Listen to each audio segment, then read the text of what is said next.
Namaskar, good evening. Good evening, everybody. On behalf of the Indian section, I welcome all brothers and sisters in Mahatma Letters study class. Let us begin the session by invoking the universal prayer. O hidden light, vibrant in every atom. Vibrant in every atom. O hidden light, shining in every creature. O hidden light shining in every creature. O hidden love, embracing all in oneness. O hidden love embracing all the oneness. May each who feels himself as one with thee May each who feels himself as one with thee. know he is also one with every other. Know is also one with every other.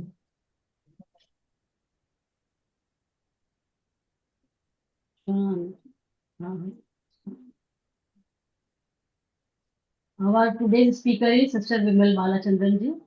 She will be presenting letter number 1, part 6 from the book KH Letters to C.W. Leadbeater with the commentary of C. Sridhar Darsi. Although we all know Vimal ji very well, she is very dedicated and committed member of Theosophical Society. She is a good orator. By profession, she is an architect, but in true sense, she is an architect of life. With these words, I request Vimalji kindly present your talk. Vimalji. Thank you, Sushma ji, and thank you, Pradeep ji, for the responsibility. So we continue with the commentary which C. Jina Raja Dasa gave for KH letter number 1 to CWL. And as before, we take up some phrase or word which is there in the letter, and then Jina Raja Dasa will give a long commentary on that phrase or that word. A few takeaways that I think you can all watch out for during this presentation is that self-sacrifice and unselfishness is a very primary thing. And whether we are pressurized by family and communities to follow traditions, we can look at that. What type of sacrifice is required when it comes to our family, when we are following Theosophical Society and Theosophy? Then the second takeaway can be are our actions leading up to our ideals? And the third is a long discussion on the concept of God and the role of worship in our daily life. So let us look at the letter itself. We know the first letter has a lot of interesting things we have read so far. So today, the few phrases that we will be taking up are the first phrase will be to make sacrifices for theosophy. The sentence it comes in is he who would shorten the years of probation has to make sacrifices for theosophy. So, this is our first phrase. After that, I will read the paragraphs in which the next two other phrases, which we will be taking up in today's study, I'll read that paragraph so that I don't have to go back to the letter again. So, the other two phrases will come in this paragraph. Pushed by malevolent hands to the very edge of a precipice, the society needs every man and woman strong in the cause of truth. It is by doing noble actions and not by only determining that they shall be done that the fruits of the meritorious actions are reaped. Like the true man of Carlyle, who is not to be seduced by ease, difficulty, abnegation, martyrdom, death are the allurements that act on the heart. So, during the hours of trial, on the heart of a true chela. That's it. So, let's take up the first phrase to make sacrifices for theosophy. Here, the master has said that in order for the aspirant to knock at the door of the master, he has to do deeds of self sacrifice and he has to create such an accumulation of karma that the master will have to help him come forward to him, and he should pledge himself to lift the heavy karma of the world. So, in this context, Jinaraja Dasa gives a beautiful example of how Like we don't have this in India, but it is there in European countries, where you see in the first picture, you have a stream in which one part is in a higher level and another is in a lower level. Now, assuming a boat needs to go to the stream on the higher level, it will go to an area called the lock. A lock is two gates. Between two gates, the area of the water is called lock. So the boat will come to the lock, then water will be filled in this lock area, like you see in the second image. So the boat will automatically go up, and then this gate on the right will be opened. And that's how the boat will be able to go from a lower area to a upper area. So keeping this kind of an image in mind, let us read what Raja has written. Just as in the case of a boat going upstream through a lock and is already inside the lock has to be filled before its gate leading to the higher level of water can be opened.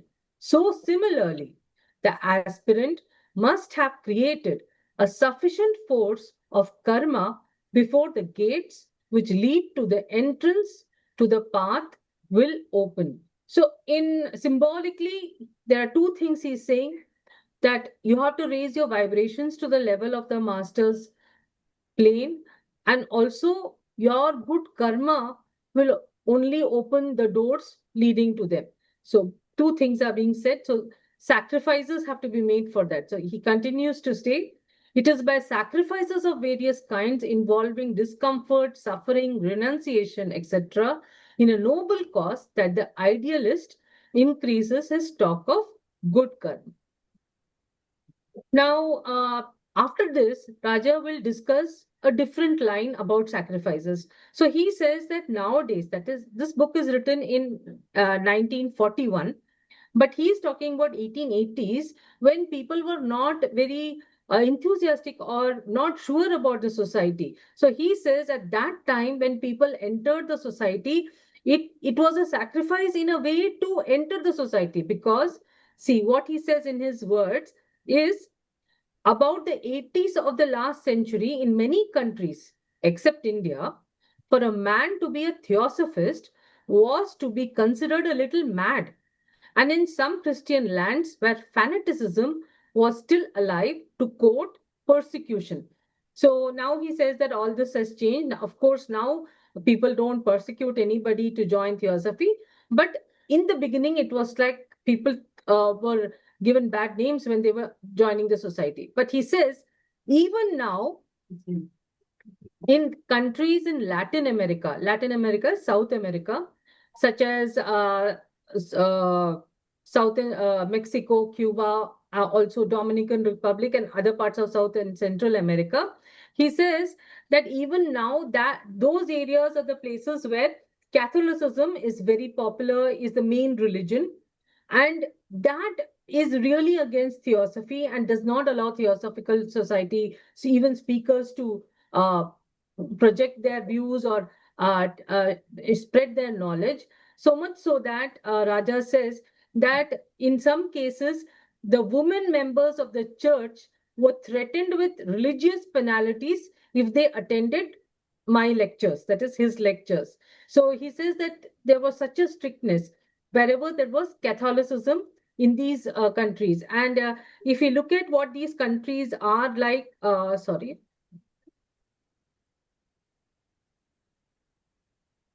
We see these others like South America, all the countries which are yellow, mustard, yellow, light green, all of them are 50% and more of the Catholic religion. So most of the country, you see shades of yellow, greens, and mustard are more than 50% Catholic in religion, and hence theosophy in the 1940s was not making such a presence at that time, as per the commentary of Raja.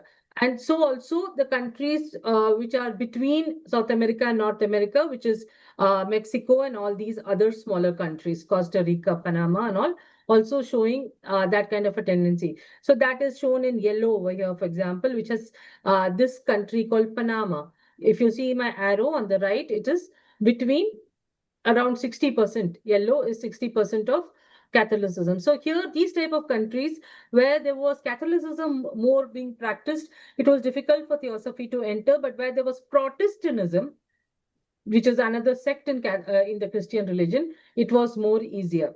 Now, he also says, this kind of a sacrifice was also there, where people had to uh, go against their own family members. So if people living in these countries had to uh, go into the lodges or listen to these speakers, they would face opposition from their own family members.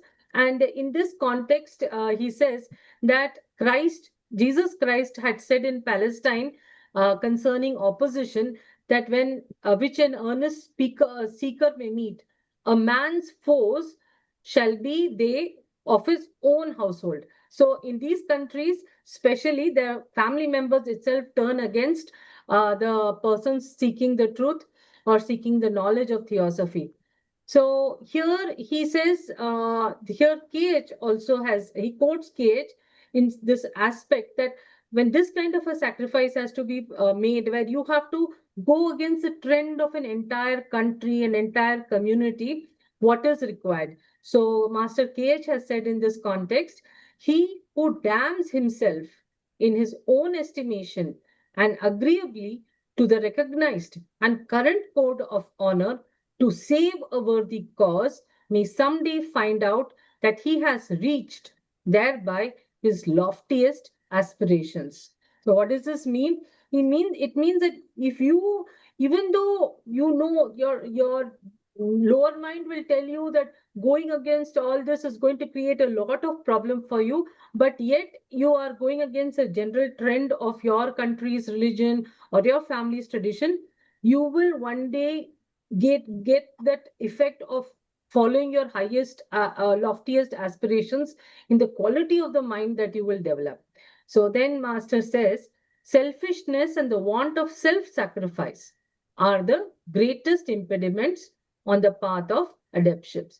So if we are selfish and self-centered, not able to think of what is good for others and do the right thing and learn the right thing, we will never go towards adeptship. So here ends the discussion on the phrase of sacrifice, make sacrifice for theosophy. Now, the word theosophy itself, Raja makes this observation that the word theosophy itself was not used so commonly in the letters written by the masters. It had been written only 4 times in the letters of the masters series, first and second series, only twice in this letters to CWL, and only 7 times in the letters to AP Senate, the Mahatma letters to AP Senate. So throughout, they were not interested in setting up a new religion. That was never their aim. If they had pushed the word constantly, then a new religion would have come. But that was never their aim.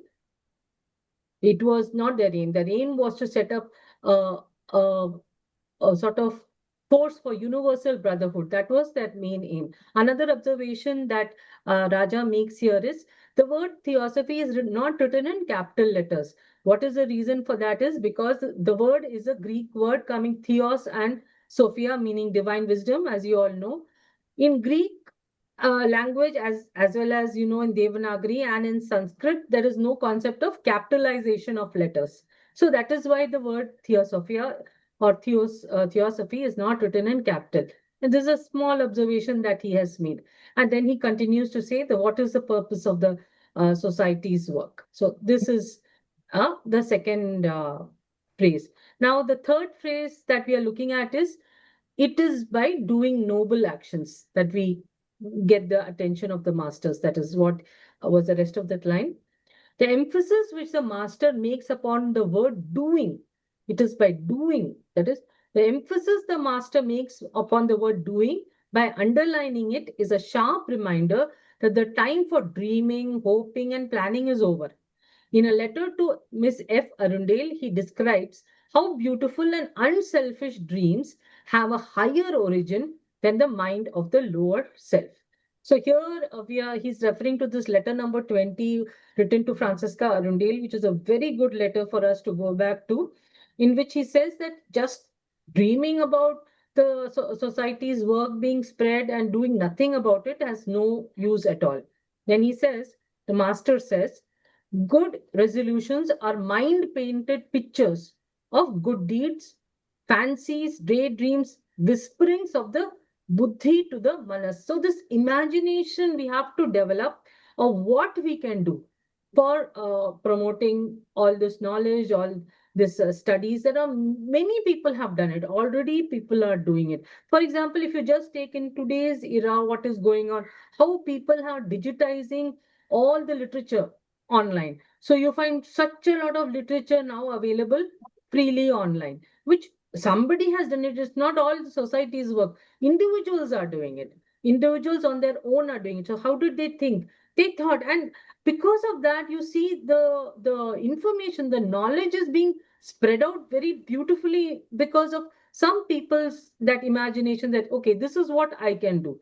So that's what the master is saying, that you can apply it with your imagination. You can think about what can be done. Then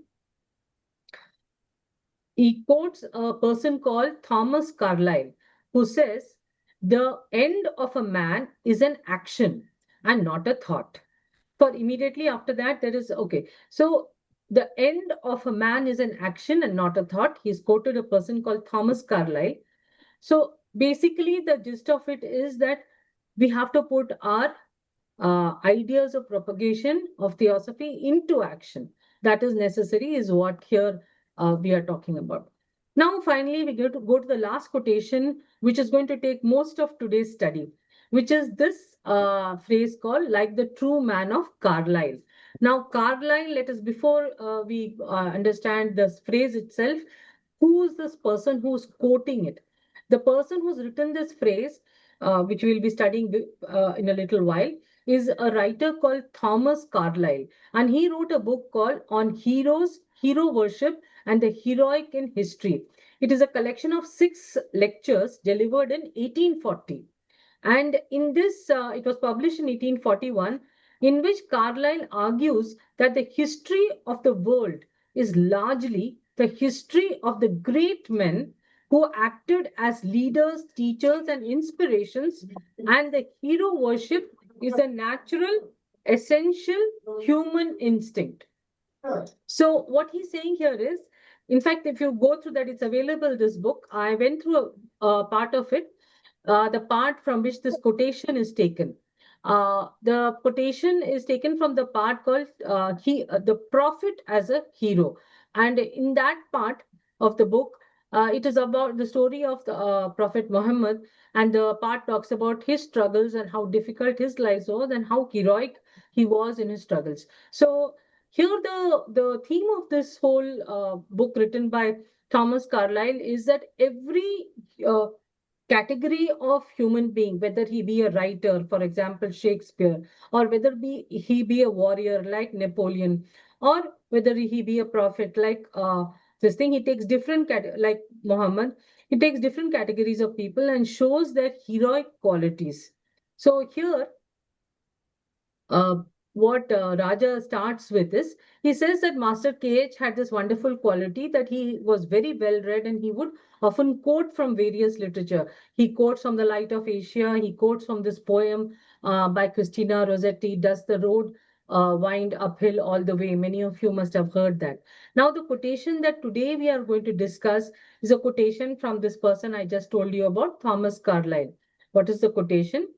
"Difficulty, abnegation, martyrdom, death are the allurements that act on the heart of man." It is a very what it is saying is very easy to understand, but it may seem a little complicated. It's not complicated. It's, if you understand the sentiment which, let us say, a freedom fighter has.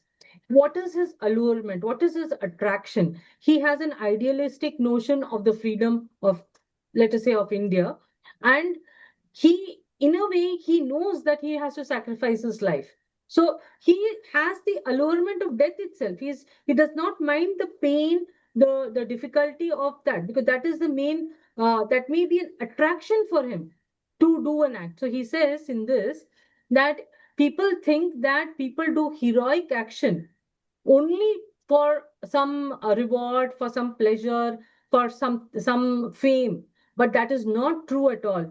In fact, he says the meanest mortal has got something more noble inside him. So even a soldier who may be just earning 1 shilling a day and maybe some ration he is getting, you think that he is going to fight, go to war for that little money and that little ration. It is not that. He has got some heroic ideals inside him which makes him go to war. So what he says is, it is not to taste sweet things, but to do noble and true things and vindicate himself under God's heaven as a God made man, that the poorest son of Adam dimly longs. Show him the way of doing that, the dullest day drudge kindles into a hero. So he says that even an ordinary poor man who is a dull human being, but if he is shown that there is a way to do something very heroic and he knows a reason to do it, he will do it. Because that feeling of pursuing something which is inspirational and heroic, that feeling is there in every human being. So that now we read the line again, you will see difficulty, abnegation. So difficulties, abnegation means sacrifices, martyrdom, again sacrifices for the country, death are the allurements, and that is attractions that act on the heart of man. So we all, in a way, we are also, in some ways, when we are in the society, we sacrifice our time and give our life for the society. And some of us do much more than the others. We know that this sort of a thing does not give any immediate reward, but there is a sense of doing something noble. And that is what this whole part is all about. So he says, kindle the inner genial life of man, and you have a flame that burns up lower consideration. That is, you kindle a man's inner life into of which likes to relax and everything. You will kindle a flame which will burn up all these pleasure loving things into something very noble, a noble, high aspiring thing. Then the master here, you see, the master has used the word true man, whereas Carlyle has used the word God, God man. So here the Raja will continue to talk about what God really, what the word God, whenever the masters have used the word God, uh, they have said a lot of things about that. That Raja will talk about, and he also says that very deliberately, the master changed that word God man to true man. So, true man will be attracted to such sacrifices, is the quotation that is changed by the master. So, what he says is that during the communication, so this is about the topic on God. He says that in the communications from the masters in the period of 1880 to 1888, all the letters of masters of letters to A.P. Sinnett and Hume and all the other people that we know of, they object to the use of the word God. They never liked anybody, any of these two, especially Sinnett or Hume, to use the word God as a designation to describe the ultimate reality, the root cause, the substratum, which is the basis of the universe and the primary cause of everything. Because, as can be seen everywhere, the word God at once connotes a personal God. So, moment you use the word God, it immediately becomes a personal God. That is a creator, a manipulator. And then once the ultimate reality is so personalized, the next invariable result is to offer prayers to him, asking him for benefits or for exemption from the operations of his own laws. See, first we make a God, then we make him into a personal God, then we ask, immediately start praying to him to be exempted from our own karma, to be saved from the karma that we have. And as you know, karma is a universal law, and nobody can save us from our own karma, not even the masters. So then Raja continues, it is obvious that the mind of man that the mind of man is infinitesimal compared to the vastness of the universe, cannot make anything but a distorted image of a personalized God. So he says the mind of man is so small compared to the vastness of this universe, he cannot make a clear picture of what this God is. How can he? One evil result, not necessarily inevitable, but certainly very common, is that man loses sight of that fact, which it is absolutely essential for him to know that he lives in a universe of immutable and utterly dependable laws. So, what Raja is saying here is that the result of making such a personal God is that we lose sight of the fact that we live in a universe of immutable and utterly dependable laws. This law is something we can depend on. So we lose sight of that because we are blinded by this God image that we have created. Let's continue. When this supreme fact is placed in the background of man's consciousness and not in the foreground, that is a natural attempt to get around karma, the law of cause and effect, by invoking the aid of a capricious agent who is outside that law. So we are saying that there is a God who's outside this law, and we are invoking that God to get around this karma. If we kept this karma in front of us rather than keeping it at the back, then we would not be doing this. That's what he is hinting at. Then he says, it is this personalized conception of ultimate reality which brings swiftly in its train many an evil, as for instance, the rivalries of the religions which name the reality under different names, proclaim an exclusive salvation to those who worship it under one especial name, and fight fiercely as to which excuse me. Chico, come up here.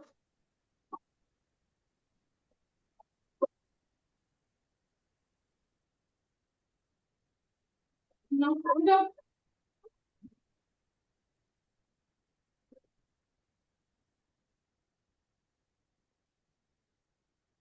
Sorry about that. So let me read again. It is this personalized conception of ultimate reality which brings swiftly in its train many an evil.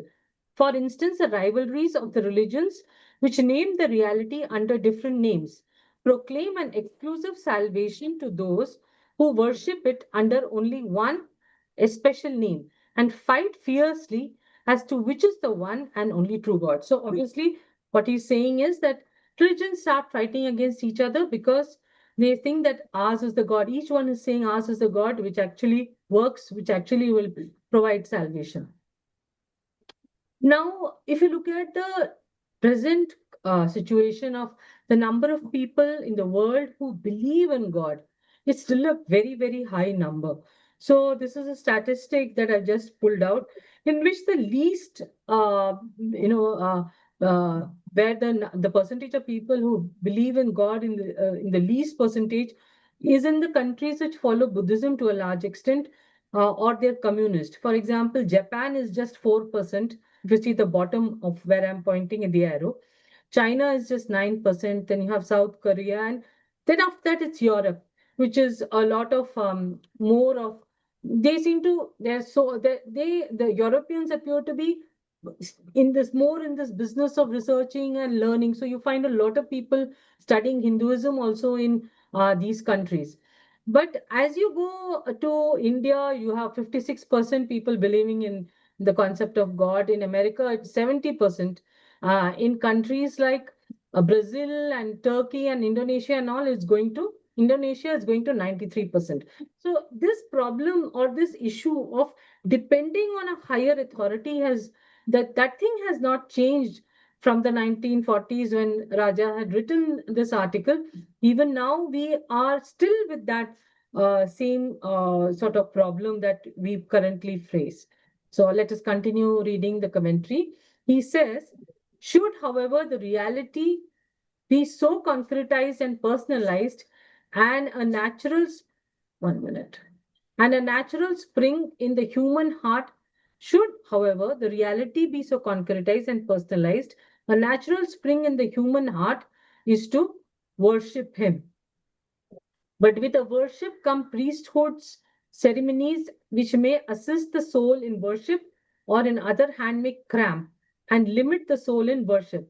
So, as so often happens when priests and priestcrafts take command over the human heart.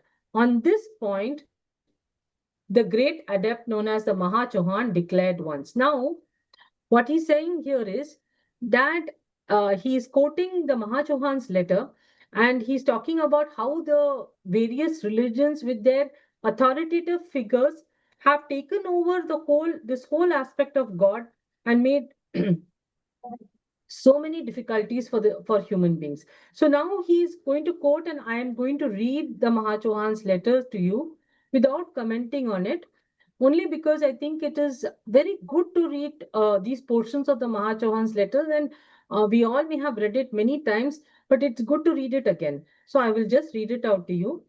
Once unfettered and delivered from the dead weight of dogmatic interpretations, personal names, anthropomorphic conceptions, and salaried priests, the fundamental doctrines of all religions will be proved identical in their esoteric meaning.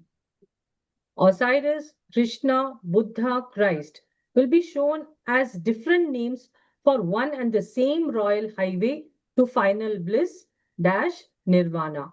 Mystical Christianity, that is to say, that Christianity which teaches self redemption through our own seventh principle, this liberated Paramatma, Ogyoites, called by some Christ, by others Buddha, and equivalent to regeneration or rebirth in spirit, will be found just the same truth as the Nirvana or of Buddhism. Then, the world in general and Christendom especially, eh, for the last 2000 years, especially fell for 2000 years to the regime of a personal God. Let me read that again.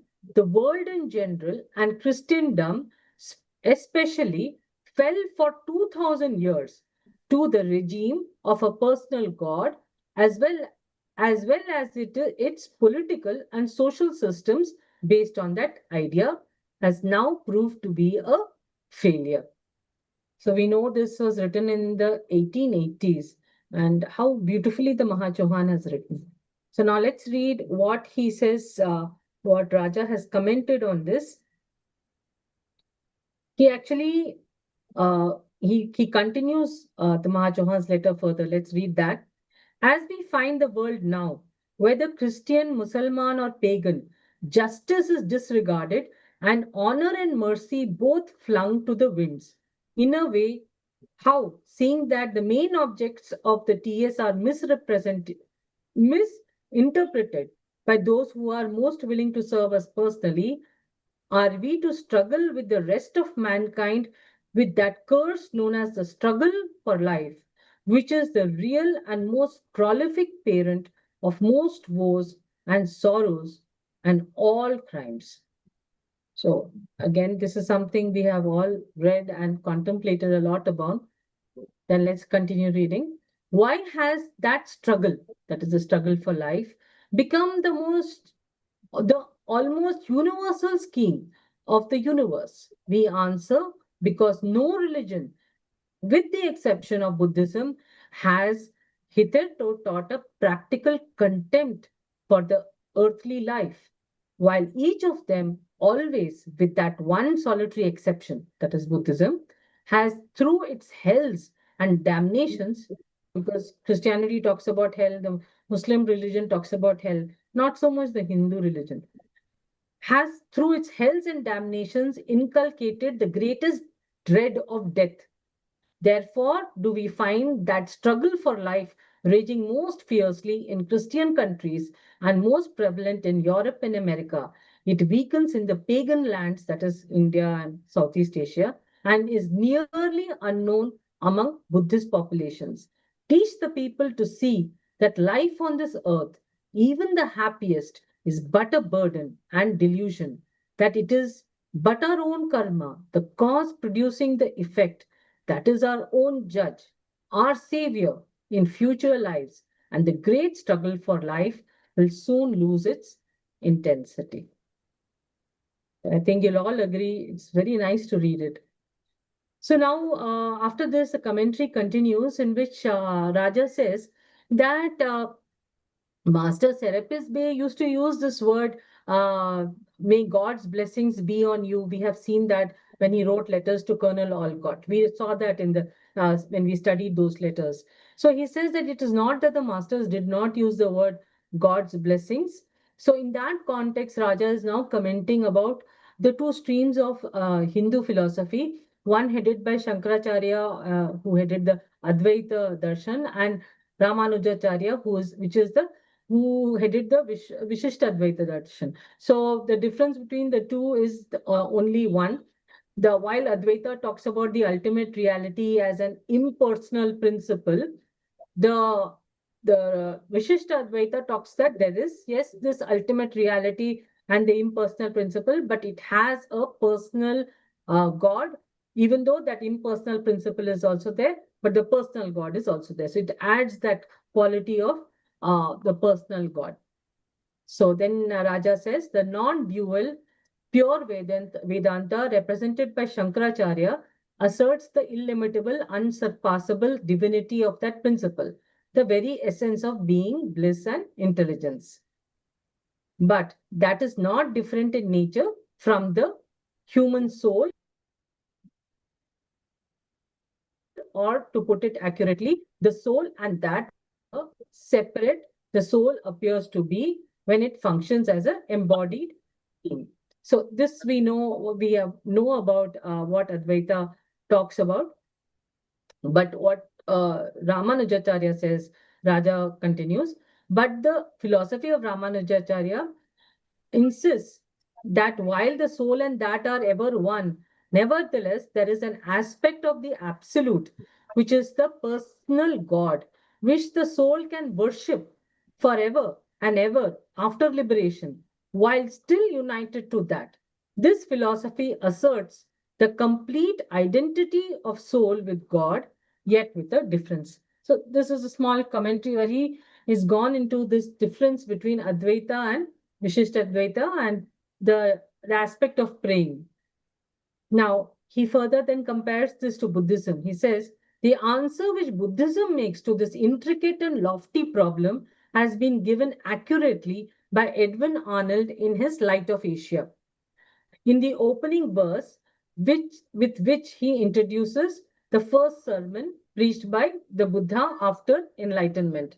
And he quotes that sermon from the Light of Asia, which goes, Om Amiteya. Amiteya means that which cannot be measured. Om Amiteya, measure not with words the immeasurable, nor sink the string of thought into the fathomless. Who asks doth err, who answers errs. Say not.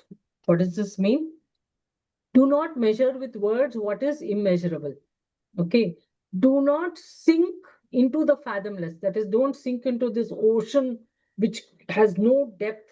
Don't sink a string of thoughts. Don't make an imagination of lot of thoughts to imagine what that immeasurable is.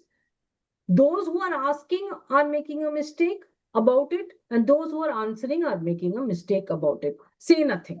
This is what the Buddha has said. So don't ask about that immeasurable. There is nothing you can say about it, as per Edwin Arnold's poem. Then, nevertheless, the mistrust of the adepts to use the word God, as now used in ordinary speech, must not be construed as denying the existence of the gods, being so supreme in their splendor, power, and love as to serve for us men and for our salvation the place of God, whom we can worship in uttermost devotion and be brought nearer to our liberation by that worship. So here Raja says that just because they didn't like to use the word God in ordinary speech, did not deny the existence of gods.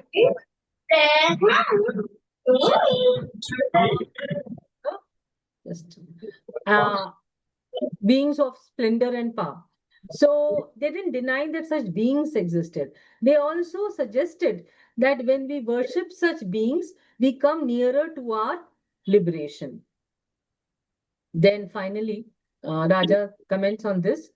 But these Dhyan Chauhan's planetary logi, solar logi, are still within the law of the ultimate reality. So we were talking at the beginning that everything is the law. People put that whole aspect of the law of karma or the laws of this universe behind them and just start worshipping. So here she says that, but these Dhyan Chauhan's planetary logi, solar logi, are still within the law of the ultimate reality. There is the great being who is the mainspring and mainstay of all within the solar system, whom we call the solar logos. So we know that there is a being in our solar system called the solar logos. In him we live and move and have our being. In his body we are all living. We are all cells of the body of the solar logos. Yet beyond him are greater logoi still. As to the nature of the ultimate reality in which the logoi themselves live and move and have their being, who has the right to proclaim what it is not? So here he says that even the solar logos is living in an even higher logoi, and that higher logoi is living in even higher logoi, and ultimate reality in which all these logi are living, and who are we to say what that is? So here, this whole discussion on the concept of God from the theosophic viewpoint has gone through. So thank you so much, and now we look forward to the Hindi translation. I'll just publish.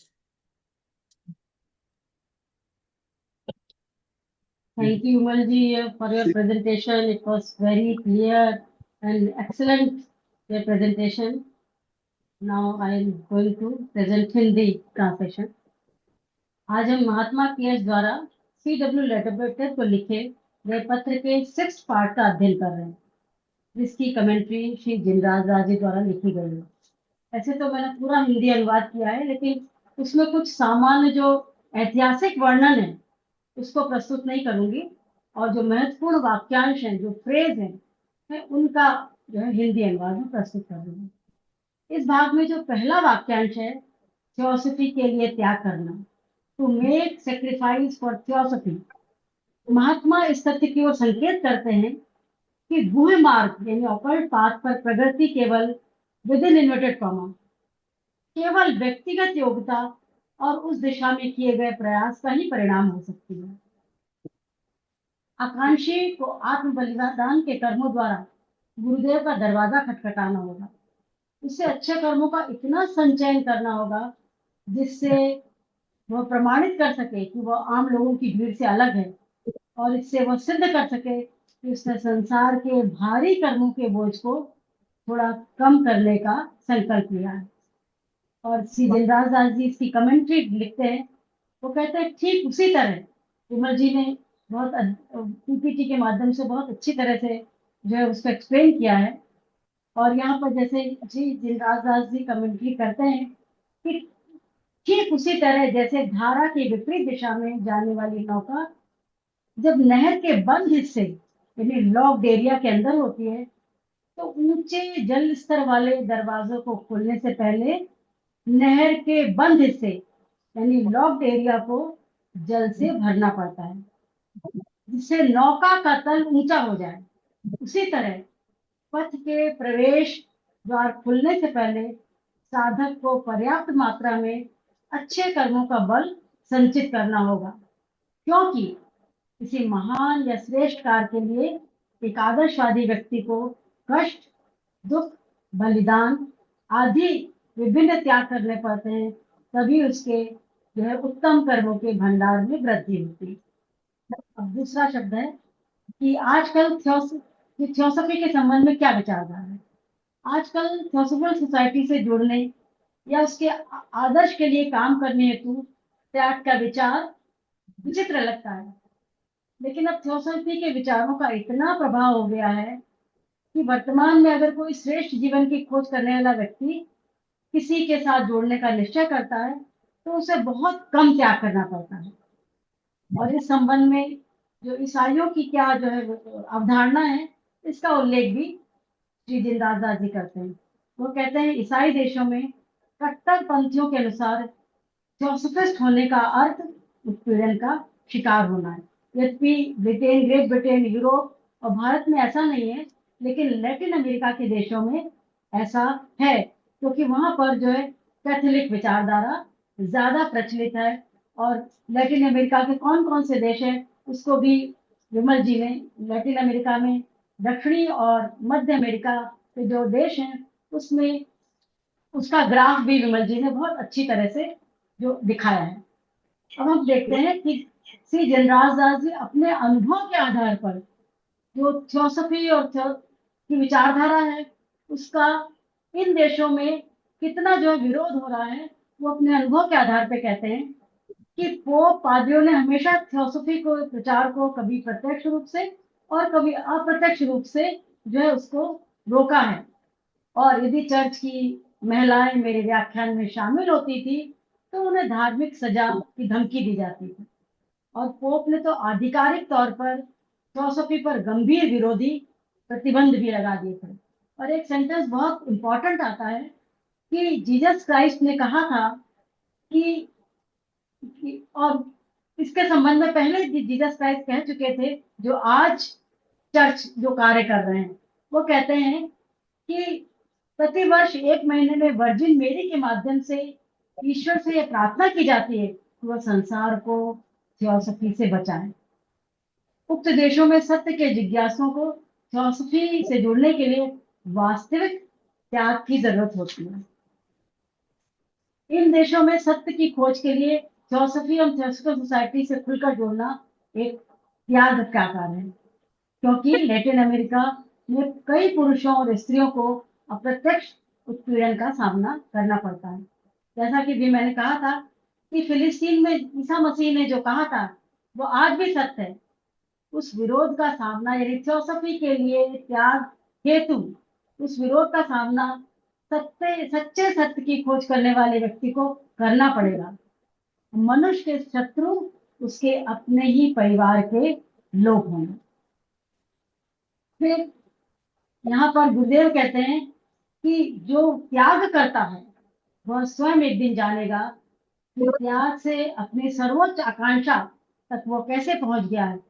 और स्वार्थ और बलिदान का अभाव ही सिद्धत्व प्राप्ति के मार्ग में सबसे बड़ी बाधा है। यानी फिलोसफी के लिए, सेवा करने के लिए त्याग करना एक अपरिहार्य जो है वो कार्य है। फिर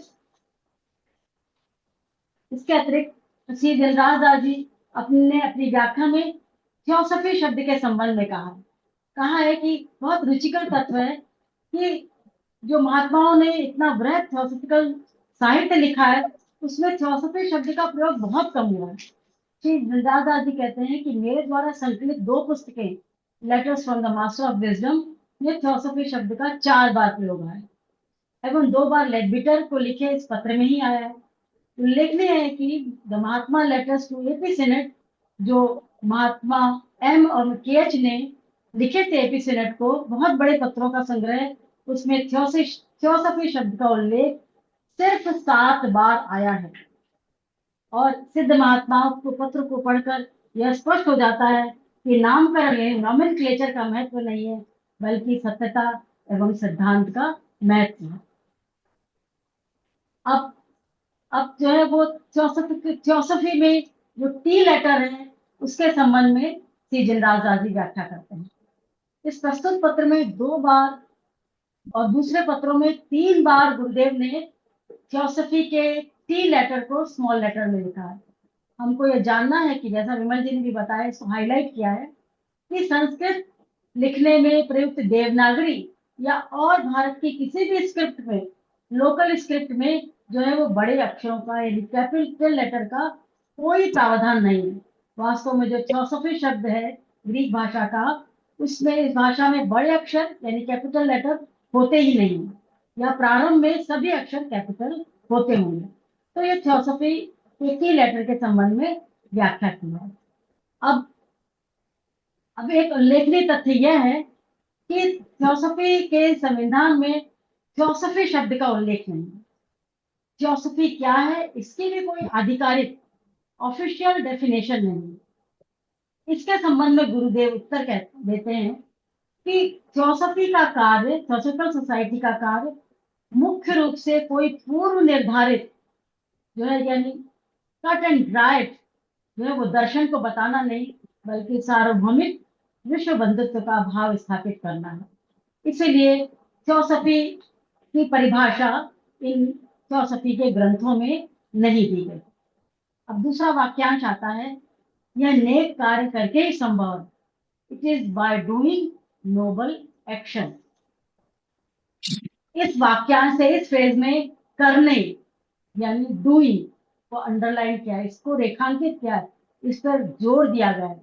और बहुत ही खूबसूरती से इस बात का उल्लेख गुरुदेव ने मिस एफ अरुंडेल को लिखे पत्र में किया है कि कैसे सुंदर एवं निस्वार्थ सपने निम्न स्व यानी लोअर सेल्फ के मनस स्तर से नहीं, बल्कि ऊंचे सोच से उत्पन्न होते हैं। वास्तव में शुभ संकल्प तो शुभ कर्मों की मन में अंकित तस्वीरें हैं। कल्पनाएं, दिवा स्वप्न तो बुद्धि की मनस से की गई फुसफुसाहट यानी विस्परिंग है। इसका उल्लेख letters from the master of the wisdom के 20th लेटर में हुआ है। और इसमें गुरुदेव कर्म पर जोर देते हैं। ठीक? वो कहते हैं कि कार्य करना है, सिर्फ विचार नहीं। और इस हेतु वो कार्लाइल के शब्द को इन्होंने कोट किया है। तत्काल उसका उदाहरण देते हैं, like the true man of Thomas Carlyle. Carlyle के सच्चे इंसान की तरह। मास्टर केस द्वारा वर्णित उदाहरण यह स्पष्ट करते हैं कि उन्होंने पश्चिम साहित्य का बहुत अधिक अध्ययन किया है। और कार्लाइल का अध्ययन इस प्रकार है, कठिनाइयां, त्याग, आत्म बलिदान, मृत्यु की वे आकर्षण या प्रलोभन है जो मनुष्य के हृदय पर प्रभाव डालते हैं। कार्लाइल के शब्दों में difficulties, abnegation, martyrdom, death are the allurements that act on the heart of man. इस संबंध में गुरुदेव कहते हैं, क्योंकि गुरुदेव ने कार्लाइल की हीरोज वर्शिप पढ़ी थी, उसके आधार पर गुरुदेव कहते हैं कि यह कहना लोगों के प्रति अन्याय है कि वह संसार में या अगले पुनर्जन्म में कुछ लाभ की इच्छा से वीरतापूर्ण कार्य करते हैं या संसार के लिए कुछ कार्य करने के लिए प्रेरित होते हैं। वास्तव में सबसे तुच्छ इंसान में भी कुछ महानता होती है, महान कार्य होता है। जैसे एक गरीब, एक सैनिक और एक आदम यानी एडम का निर्धन बेटा भी ईश्वर के इस स्वर्ग में ईश्वर द्वारा निर्मित जो मनुष्य है, वह मनुष्य अपनी मनुष्यता को सिद्ध करना चाहता है। और जो लोग ये कहते हैं कि इंसान आसानी से प्रलोभन में आ जाता है, वह उन मनुष्यों के साथ बहुत अन्याय करते हैं। और फिर से वो गुरुदेव कहते हैं कि तुम्हारा यह कार्य है कि तुम मनुष्य के भीतर के उद्दार यानी जो नोबल सबलाइन जो उसका जीवन है उसको जगाओ, तो तुम्हें एक ऐसी लौ मिलेगी जो तुच्छ बातों को जलाकर राख कर देगी। अब गुरुदेव जब कार्लाइल को कोट करते हैं, उन्होंने बहुत बार कार्लाइल को कोट किया, तो वो सीधा पुस्तक देखकर उसको उन्होंने उद्धृत किया। और इसमें इसका फ्रेज है सच्चा इंसान, द ट्रू मैन। जब गुरुदेव कार्लाइल की बात की पुनरावृत्ति करते हैं, तो उसमें एक आवश्यक परिवर्तन कर देते हैं। कार्लाइल लिखते हैं ईश्वर का बनाया इंसान, गॉड मेड मैन। लेकिन गुरुदेव ने क्या फ्रेज लिखा, द ट्रू मैन। गुरुदेव लिखते हैं सच्चा इंसान। इस वाक्यांश में परिवर्तन विचार पूर्वक किया गया, क्योंकि 1880 और 88 के दौरान गुरुदेव ईश्वर शब्द के प्रयोग पर आपत्ति करते हैं, क्योंकि यह शब्द परम सत्य, मूल कारण, जो ब्रह्मांड का आधार और सबका प्रथम कारण है, उसके संबंध में प्रयुक्त होता है। किंतु ईश्वर शब्द से यह परिकल्पना होती है कि यह कोई व्यक्ति है, ईश्वर का मानवीकृत रूप है, एंथ्रोपोमॉर्फिक फॉर्म ऑफ गॉड है, जो इस ब्रह्मांड को संचालित करता है। तो गुरुदेव कहते हैं कि जब एक बार हम उस परम सत्य को व्यक्ति का रूप दे देते हैं तो परिणाम स्वरूप सामान्य जन क्या करते हैं, अपनी इच्छाओं की पूर्ति हेतु दैवी नियमों के प्रभाव से स्वयं को मुक्त करने के लिए वह प्रार्थना करते हैं।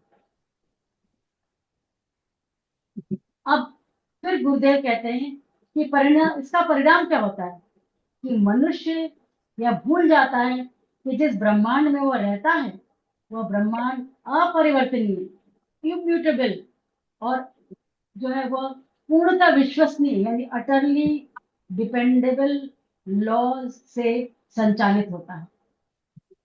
श्री जिनराज दास जी जो इस कमेंट्री के लिखते हैं, अतः परम सत्य के संबंध में व्यक्तिगतकरण की अवधारणा यानी पर्सनलाइज्ड कॉन्सेप्ट ऑफ गॉड की बुराइयों को दर्ज देती है। जैसे धर्मों के बीच में प्रतिद्वंदता होती है, मनुष्य की मुक्ति हेतु धर्मों का दावा करना तथा वास्तविक में एकमात्र ईश्वर पर संघर्ष प्रारंभ हो जाता है। और ये ईश्वर की पूजा से संबंधित किन किन देशों में कितना परसेंटेज है, विमल जी ने उसको अभी इस चार्ट के माध्यम से बताया कि क्रमशः जापान में 4% और सबसे हाईएस्ट जो है वो परसेंटेज इंडोनेशिया में है, जहाँ ईश्वर की विश्वास की विचारधारा प्रबल है, इसे उन्होंने उसमें अपने इसमें दर्शाया है। अब प्रश्न उठता है कि जब उस परम सत्य को इतना ठोस एवं इसमें कॉन्क्रीट बना दिया जाता है और उसको व्यक्तिगत रूप दे दिया जाता है तो मनुष्य उस परम सत्य को ईश्वर के रूप में पूजने लगता है। तो इस संबंध में महान सिद्ध पुरुष महाचौहान ने कहा था कि एक बार जब सभी धर्मों के मूल सिद्धांत, कट्टर व्याख्याएं, ईश्वर का मानवीकृत रूप यानी एंथ्रोपोमॉर्फिक फॉर्म ऑफ गॉड के प्रति अवधारणाएं और वेतन भोगी पुजारियों के बोझ से मुक्त हो जाएंगे तो तब सभी धर्मों के गहरे अर्थ एक जैसे ही साबित होंगे। कैसे? जैसे ओसिरस, कृष्ण, बुद्ध, ईसा मसीह, यह सब परम आनंद यानी निर्वाण हेतु एक ही मार्ग है, लेकिन उसके नाम अलग अलग हैं। रहस्यवादी ईश्वर भी जो मिस्टिक क्रिश्चियनिटी है वो अपने 7वें सिद्धांत के माध्यम से मुक्ति सिखाता है। यह मुक्त परात्मा यानी एगोइड्स यानी प्रकाशमान रूप, जिसे कुछ के द्वारा क्राइस्ट और अन्य बुद्ध कहते हैं, जो आत्मा के पुनरुद्धार और पुनर्जन्म के समतुल्य है, वह बौद्ध धर्म के निर्वाण के समान ही सत्य को प्राप्त होंगे। अब ईश्वर के संबंध में एक अन्य अवधारणा है कि आज सभी धर्म जैसे ईसाई, मुस्लिम या मूर्ति पूजक धर्म में सब में न्याय की अवहेलना की जाती है तथा सम्मान एवं दया के भाव को अनदेखा कर दिया था, फ्लंग टू द विंड। तो यह ठीक नहीं है। और मास्टर कहते हैं कि टीएस के मुख्य उद्देश्य को लोग गलत समझते हैं। जो व्यक्तिगत रूप से हमारी सेवा के लिए तैयार हैं वह भी इस चीज को नहीं समझ पाते। गुरुदेव कहते हैं कि अब प्रश्न उठता है कि यह संघर्ष ब्रह्मांड का सार्वभौमिक नियम क्यों बन गया? तो स्वयं गुरुदेव उत्तर देते हैं क्योंकि बौद्ध धर्म को छोड़कर किसी धर्म ने सांसारिक जीवन के प्रति व्यवहारिक रूप से अनासक्ति की शिक्षा नहीं दी। अन्य धर्मों ने नरक एवं दंड की अवधारणा विकसित की और मृत्यु का भय पैदा किया। गुरुदेव कहते हैं, जिसकी व्याख्या श्री जिनराज आजन ने की है, कि लोगों को यह समझाएं कि संसार में कितना भी सुख क्यों न हो वह बोझ एवं भ्रम है।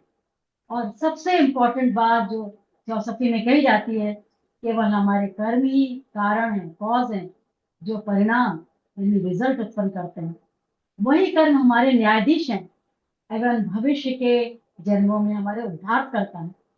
और इसी जीवन के लिए महान संघर्ष शीघ्र ही अपनी तीव्रता खो देगा, यानी इस जीवन के लिए हम संघर्ष छोड़ दें और कॉज और इफेक्ट की थ्योरी में विश्वास करें।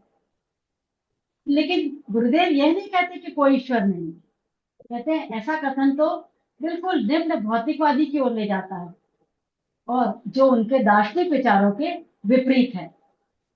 एक उन्होंने उदाहरण दिया है कि एक सिद्ध महात्मा सेरेपिस ने 1875 में कर्नल ऑलकॉट को एक लिखे पत्र में 4 बार जो है ईश्वर के आशीर्वाद हेतु प्रार्थना की।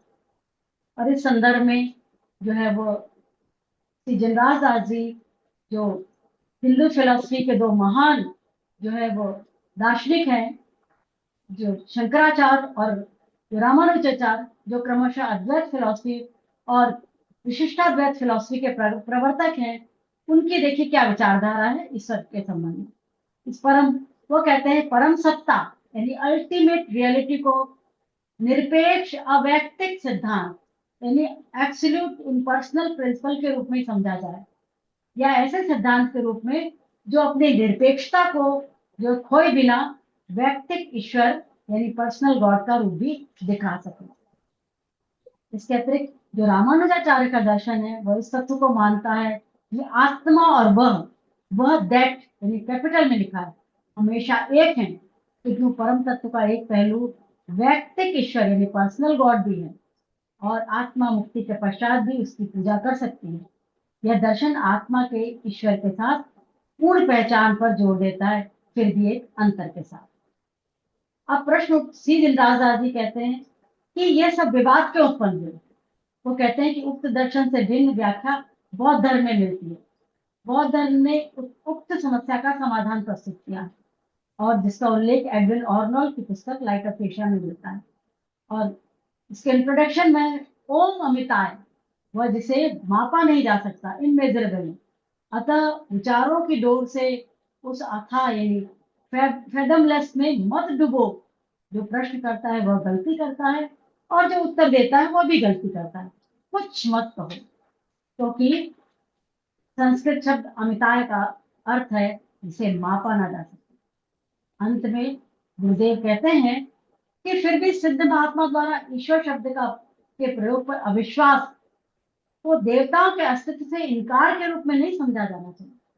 ये देवता अपनी महिमा, शक्ति और प्रेम में इतने सर्वोच्च हैं कि वह मनुष्यों के उद्धार के लिए ईश्वर का स्थान ग्रहण करते हैं, जिनकी हम परम शक्ति के रूप में पूजा करते हैं और इस पूजा के द्वारा ही हम मोक्ष के निकट पहुंचते हैं।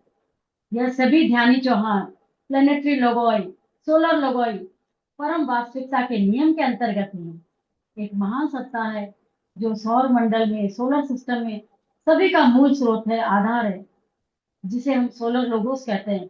उसी में हमारा जीवन है, उसमें गति करते हैं और उसी में हमारा अस्तित्व है। उससे भी पर एक महान ग्रेटर लोगोई है जो अल्टीमेट रियलिटी है, परम वास्तविकता के स्वरूप में ईश्वर स्वयं रहते हैं, उसमें गति करते हैं, उसमें उनका अस्तित्व है। अतः कौन यह घोषित कर सकता है, किसको यह अधिकार है कि वह यानी दैट यानी इट कैपिटल लेटर में वह क्या नहीं है। किसी कोई अधिकार नहीं है। धन्यवाद। थैंक यू सुषमा जी, बहुत ही अच्छे से आपने किया और बड़ा अच्छा लगा सुन के।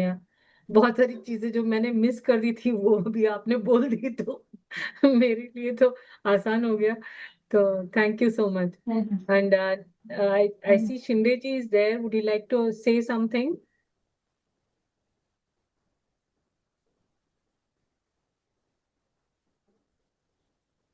Now forum is open. Shinde, Anybody can ask question from Vimalji, and anybody can add. If they want to add, they are most welcome. If Shinde sir is there, Pradeep sir is there, anybody can add. yes, Kamas. Hello. Ji. I hope Vimal ji and Sushma ji, both of them have put before us about the God, what Mahatma letters speak about. Really, it is wonder. As the chart itself, Vimal ji, very nice chart. That shows Indonesia is the great believer in God. And Japan is only 4% or something, very less percent. So what this graph indicates, and Krishnamurti very critically said, whether you believe in God or you do not believe in God, but you won't stop war. So you won't stop fighting. So believing in God is again a great debating point. But God, we definitely believe. Believe in the sense we begin to obey. We realize and experience something beyond our experience in our life. And that energy, sometimes we rather experience and start believing in it. This is what it happens in everybody's life. And we know our own capacity, and also we know there is perfectibility, and we begin to obey that perfection. So God is perfect.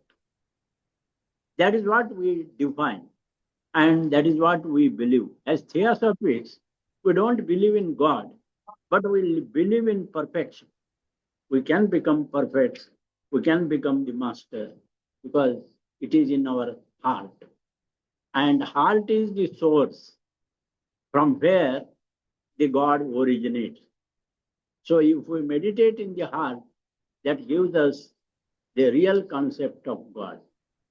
And we are considering everybody's perspective. We are not criticizing those who are in believing God. But believing is the nature of human beings. It is the doubting mind, it is the living faith, and real belief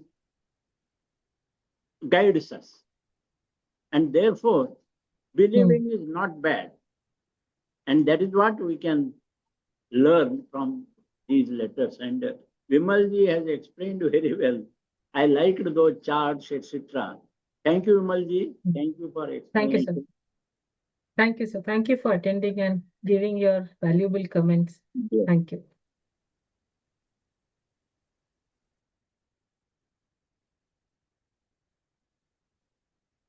So shall we close the session, Sushma ji? Okay. Yes, let's close the session. असतो मा सद्गमय तमसो मा ज्योतिर्गमय मृत्योर्मा अमृतं गमय. From the unreal lead us to the real, from darkness lead us to light, from death lead us to immortality. सर्वे भवन्तु सुखिनः, सर्वे सन्तु निरामयाः, सर्वे भद्राणि पश्यन्तु, मा कश्चित् दुःखात् भवेत्. शान्ति.